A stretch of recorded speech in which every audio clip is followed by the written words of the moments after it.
I covered my wife's student loans and upgraded her car for safety. She transferred the title to her mother and filed for separation, so I handed the timeline and receipts to her lawyer and let the legal system do the talking. The judge asked for the title first. Hello, everyone. Welcome back to Reddit Visuals. Before we jump in, smash that subscribe button because today's story is absolutely wild, and you're going to want to hear how this ends.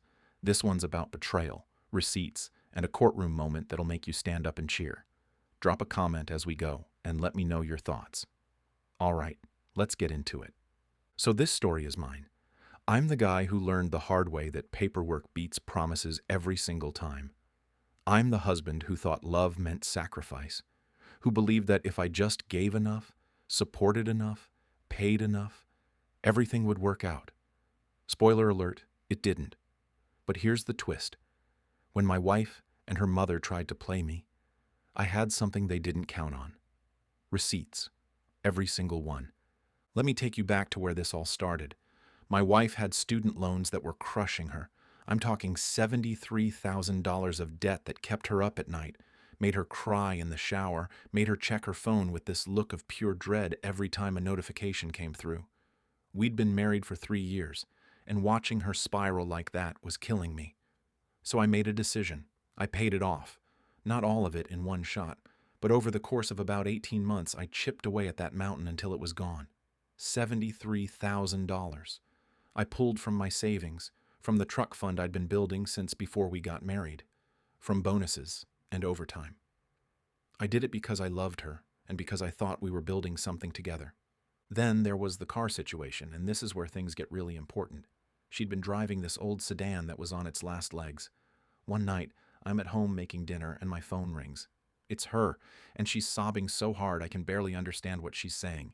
She's pulled over on the highway, cars flying past her, and she's telling me the brakes felt mushy, that she almost couldn't stop, that she's terrified. She said every time she had to cross the bridge on her commute, she'd have a full panic attack. Her hands would shake so bad she could barely grip the wheel. She told me she was supposed to drive her little cousins to school that week, and she couldn't do it, couldn't put them in that car, couldn't sleep knowing she'd be behind that wheel. I stayed on the phone with her until the tow truck came. That night, I made a decision. The truck I'd been saving for, it could wait. Her safety couldn't. 2 days later, we were at the dealership. I traded in my entire truck fund and got her into a newer, safer car. Something with good brakes, with airbags that actually worked, with a warranty that meant she wouldn't be stranded on the side of the road in the rain. When I handed her the key fob, she cried, not scared crying, relief crying. She threw her arms around me and said, "I can breathe again." Thank you. I felt like a hero. I felt like I'd done something that mattered. Here's what I didn't know then, but I know now. Her mother hated me. I'm not talking about the normal mother-in-law stuff, the little territorial jokes or whatever. I'm talking about deep, cold, calculated hatred. She was polite when other people were around, but when it was just us, she'd say things. Little cuts. Real men don't overthink money. A husband who keeps spreadsheets is a husband who doesn't trust. Family takes care of family without keeping score. I'd smile, nod, let it slide. I didn't want to make waves. I didn't want to be the guy who couldn't get along with his wife's mom. But looking back, she was testing me, seeing how much she could push before I'd push back. Turns out, I never did.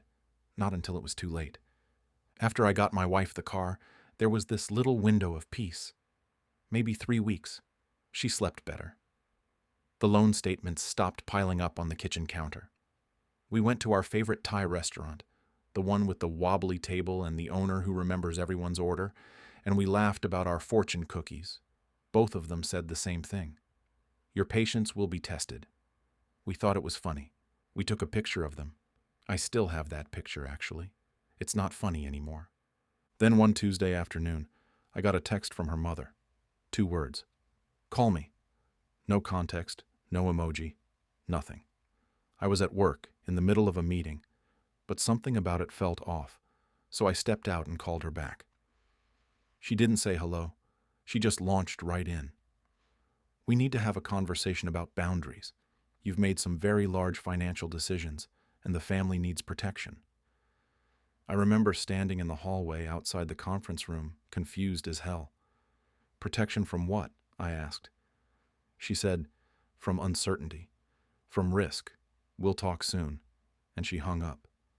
Just like that. I went back to my meeting, but I couldn't focus. Something felt wrong. That night, I tried to bring it up with my wife. Hey, your mom called me today. Said something weird about boundaries and protection. Do you know what that's about? She looked at me for a second, then looked down at her plate. She's just worried about us. You know how she is, I let it go. I shouldn't have, but I did. 3 days later, I came home from work, and there were 2 envelopes on the kitchen table. One was from the DMV. I opened it. It was a courtesy notice informing me that a title transfer had been completed on my wife's car. The car I'd just bought her. The one I'd traded my entire savings for. The new owner listed on the title? Her mother. My hands started shaking. I must have read that letter 5 times trying to make it make sense. Then I saw the second envelope. It was thicker. I opened it, and it was separation papers. My wife was filing for divorce. I'm not going to lie to you. I stood in that kitchen for a long time. I didn't yell. I didn't throw anything. I just stood there with my hand on the counter, staring at those 2 pieces of paper, and I felt like the floor had disappeared under me. There was this magnetic grocery list on the fridge, and I remember watching it shake because my whole body was trembling, and I saw the word cilantro written in handwriting that wasn't mine or my wife's, and I thought, we don't even buy cilantro. Who wrote this? When did this happen? It's weird what your brain does when it's trying not to break. When I could finally think clearly, I did what I always do when I'm overwhelmed. I sat down and I organized. I went into my office, pulled out my filing cabinet, and I started building a timeline. Date. I made the first loan payment, the confirmation number, the reference code from the bank.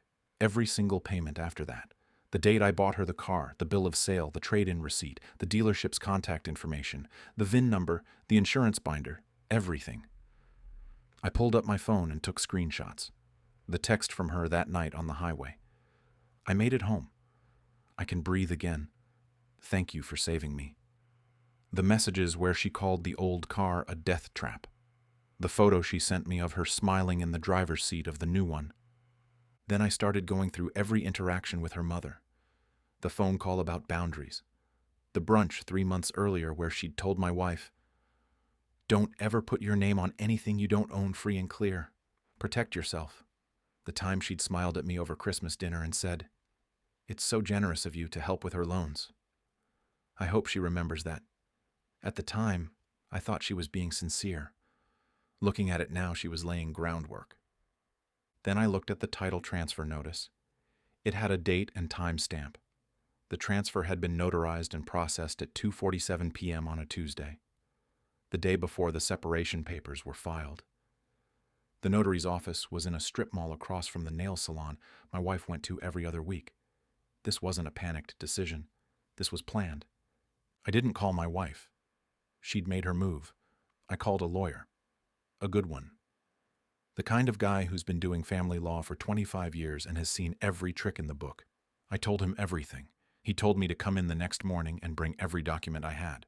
So I did. I showed up with 4 folders, one labeled auto, one labeled student loans, one labeled correspondence, and one labeled mother-in-law. He opened them one by one, and I watched his eyebrows go up. When he finished, he looked at me and said, you keep records like this normally? I said, yeah, always have. He laughed. Not a mean laugh, a relieved one. He said, you just won your case. We're filing for an emergency injunction on that car. Fraudulent transfer during marital dissolution. They screwed up. Don't call her. Don't text her. Don't engage with the mother. Let me handle this. So that's what I did. I went to work. I fed the neighbor's cat when she was out of town like I always did. I made coffee every morning and I pretended the world wasn't caving in, because what else are you supposed to do? But at night, when the house was too quiet and the bed felt enormous and empty, I went back to those documents, not because I'm obsessed, but because organizing them gave me something to control when everything else was chaos. I built a timeline you could follow like a story. Open to page 6 and you'll see the text where she thanks me for the car. Flip to page 12, and you'll see her mother's message. Title is in my name now. We're protected. About a week later, my lawyer got a call from her attorney. Real friendly tone. Perhaps we can discuss a reasonable division of assets and move forward amicably. My client is concerned about her financial future. My lawyer responded, so is mine. Let's start by returning the car title to the marital estate where it belongs. Silence on the other end. Then, that vehicle was a gift to my client. My lawyer actually laughed. He said, a gift that was immediately transferred to her mother 72 hours before filing for divorce? With a notarized title transfer? Try again. We went to court. The hearing was on a Thursday morning. I remember because I had to take the whole day off work, and I wore the only suit I own that doesn't pull at the shoulders when I breathe. The courtroom smelled like old paper and floor wax, and everything echoed. My wife was sitting at the other table with her lawyer. She was wearing this beige sweater, the kind of color you pick when you're trying to look small and innocent. Her mother was sitting in the gallery right behind her, wearing a necklace that said Nana in cursive gold letters. I remember thinking, that's a choice. That's a costume. The judge walked in, we all stood, and then we sat back down, and it started. Her lawyer went first. He opened with this whole sob story. Your Honor, my client has been under significant emotional distress. She relied on her husband's assurances and support during a very difficult time in her life. And now she's trying to rebuild and establish independence. And we ask the court to recognize her need for... The judge held up her hand. Just one hand, palm out. Counsel. Before we talk about emotional distress and independence, we're going to talk about the car. Specifically, the title. I saw her mother shift in her seat. Her bracelets clinked together. My wife stared down at the table. The judge asked the clerk to pull up the DMV records on the screen. Dates started appearing. Purchase date, financing date, insurance binder date, title transfer date, and then the timestamp, 2:47 p.m. The day before separation papers were filed. The notary office was identified. The strip mall location. Everything. My lawyer stood up. He didn't yell. He didn't wave his arms around. He just pointed at the screen. Your Honor, this is a clear case of fraudulent conveyance. The respondent transferred a marital asset to a third party, her mother, within hours of initiating dissolution proceedings. This was not a gift. This was an attempt to hide assets and circumvent equitable distribution. We have documentation showing my client purchased this vehicle for the respondent's safety after she expressed fear of her previous car. We have text messages, call logs, and testimony from the dealership. This was not her separate property. This was purchased during the marriage with marital funds. We are requesting the title be immediately returned to the marital estate, and we are requesting sanctions for this conduct. The judge turned to my wife. She looked right at her. Why did you transfer the title of this vehicle to your mother? My wife opened her mouth. Nothing came out at first. She glanced back at her mother like she was waiting for a cue card. Finally, she said, for insurance. It was for insurance purposes. The judge didn't even blink. Your insurance company has been subpoenaed. They report no policy change, no discussion of a title transfer, and no rate adjustment tied to this vehicle. So I'll ask you again, why did you transfer this title? My wife's voice cracked. I was scared. I panicked. I didn't know what to do. And you know what? That was the first true thing she'd said. She did panic, but not the way she meant it. We took a 15-minute recess. I walked out into the hallway to get some air, and her mother came at me like a freight train in heels. She got right up in my face, close enough that I could smell her perfume, and she hissed, "This didn't have to go this way. We could have handled this as a family. But you had to be petty. You had to make her look bad." I didn't say anything. I just looked at her. I thought about every night I stayed up doing math, trying to figure out how to make the loan payments work. I thought about the sound of my wife's voice when she called me from the side of the road, terrified. I thought about the word cilantro on a list I never wrote. Then I walked past her and went back into the courtroom. When the judge came back, she didn't sit down right away. She stood there for a second, looking at all of us, and then she spoke. Her voice wasn't loud, but it was sharp. The title transfer executed by the respondent is hereby set aside. The vehicle will be returned to the marital estate within 48 hours, and counsel will meet to discuss temporary use and insurance. As for the loan payments made by the petitioner, I am noting those as a significant factor in equitable distribution. This court does not look kindly on attempts to conceal or transfer assets on the eve of litigation. Any further conduct of this nature will result in sanctions. Petitioner's counsel, submit your affidavit of fees. Respondent, consider this your education on the difference between a gift and a scheme. Her mother made this sound like she'd swallowed glass.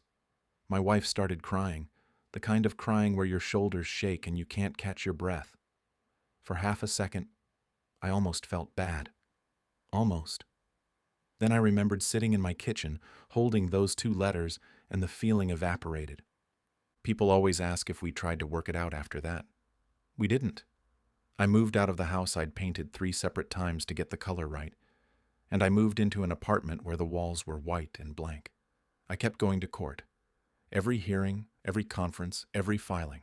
I showed up, quietly, with my folders. More evidence kept coming in, because when you subpoena records, the truth has a funny way of surfacing. The dealership confirmed they'd gotten a call from a number registered to her mother 4 hours before the title was transferred, asking about the process. The notary remembered the woman with the Nana necklace.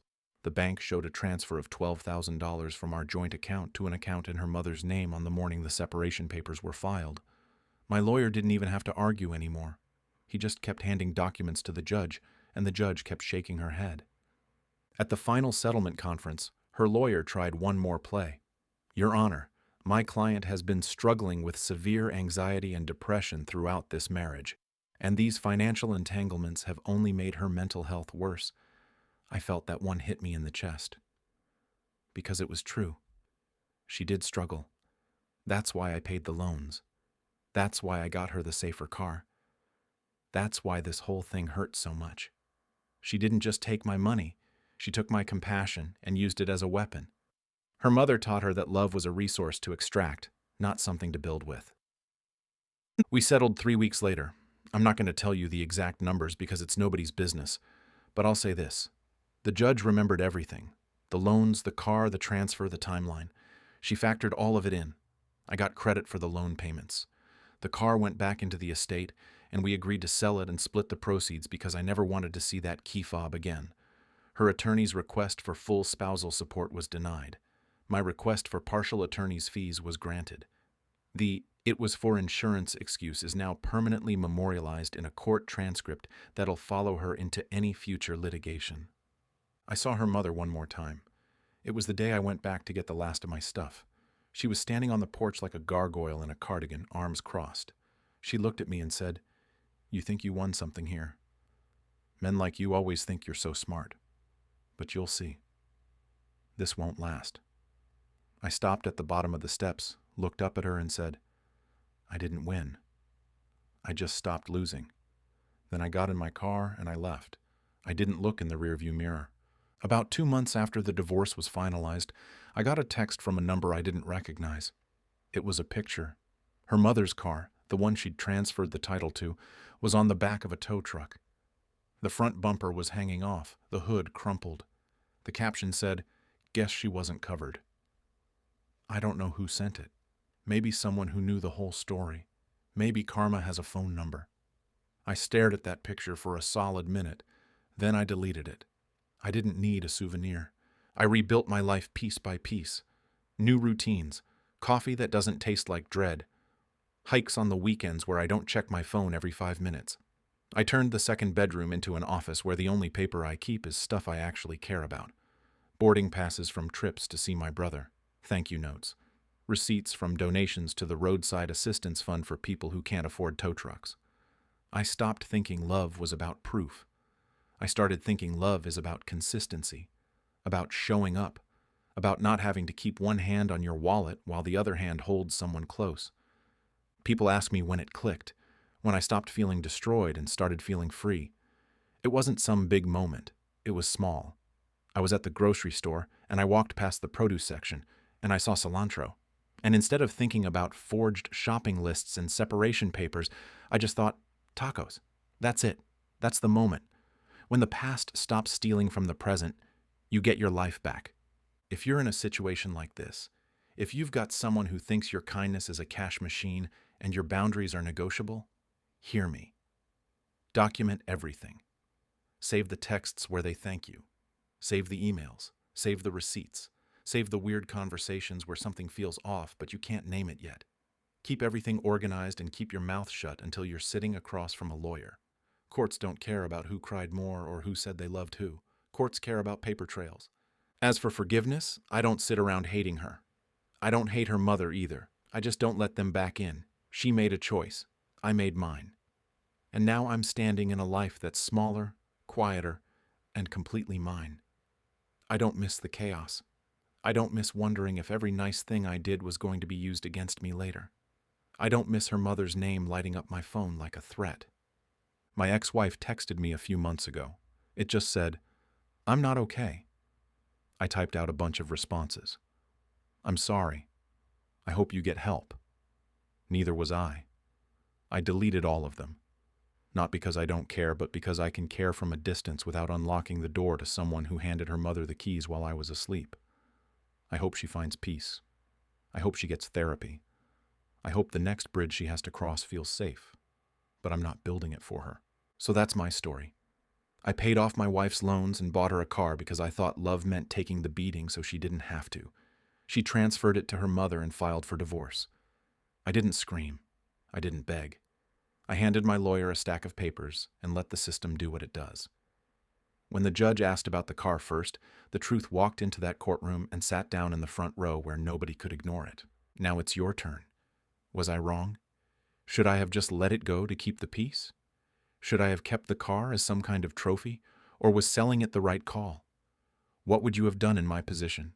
Fought harder? Walked away sooner? Let me know in the comments. And if you made it to the end, hit that like button and subscribe. Turn on notifications because we've got more wild stories coming your way. Thanks for watching, and I'll see you in the next one.